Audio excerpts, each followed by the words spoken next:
It started like any other quiet morning on the lake. The kind of morning where the water looks like glass and the only sound is the soft ripple from your line hitting the surface.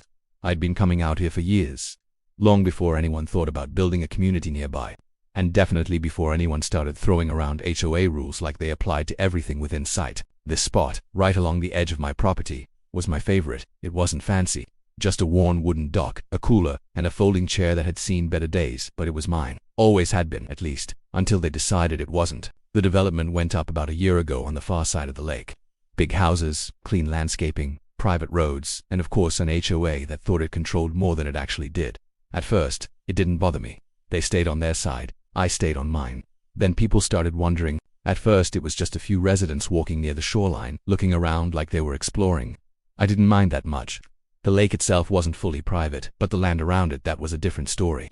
Then came the complaints. Apparently someone didn't like that I was fishing too close to their side of the lake. Someone else claimed I was disrupting the view. I even got one letter saying my dock was visually inconsistent with community standards. I ignored all of it because none of it applied to me. Or so I thought. A couple weeks later I was out there again. Same routine, same quiet morning. I had just cast my line when I heard something behind me. Footsteps, not light ones, either firm, deliberate. I turned around and saw two men walking toward me along the edge of the dock, both wearing dark shirts, badges clipped to their belts, posture stiff like they were trying to look official. "Morning," one of them said.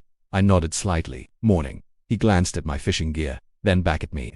"We've received a complaint." I almost smiled. "About what?" I asked. "Unauthorized use of this area," he said. "We've been asked to have you leave." I looked around slowly. The dock, the shoreline, the land I'd owned for years. "Unauthorized," I repeated. The second guy stepped forward. "This section of the lake falls under HOA oversight. Fishing here requires approval." There it was. I leaned back in my chair slightly, studying them. "And who exactly are you?" I asked. "We're enforcement officers for the HOA," the first one replied. I let that sit for a second. "Enforcement officers," I repeated. He nodded. "That's right." I glanced at their badges again. They looked official at a glance, but something about them felt off. Not law enforcement, not county, just designed to look convincing. "I'm not leaving," I said calmly. The first guy sighed, like he'd already expected resistance. "Sir, we're trying to handle this without escalating it," he said. "If you refuse, we'll have to take further action." I raised an eyebrow. "Further action?" "Yes," the second one said, "including contacting local authorities." I almost laughed. "You're welcome to do that," I said. They exchanged a quick look. "You're choosing to ignore a direct order?" the first one asked. "I'm choosing to stay on my property," I replied. That seemed to frustrate them. "This isn't your property," the second one said. "This shoreline is part of the HOA boundary." I stood up slowly.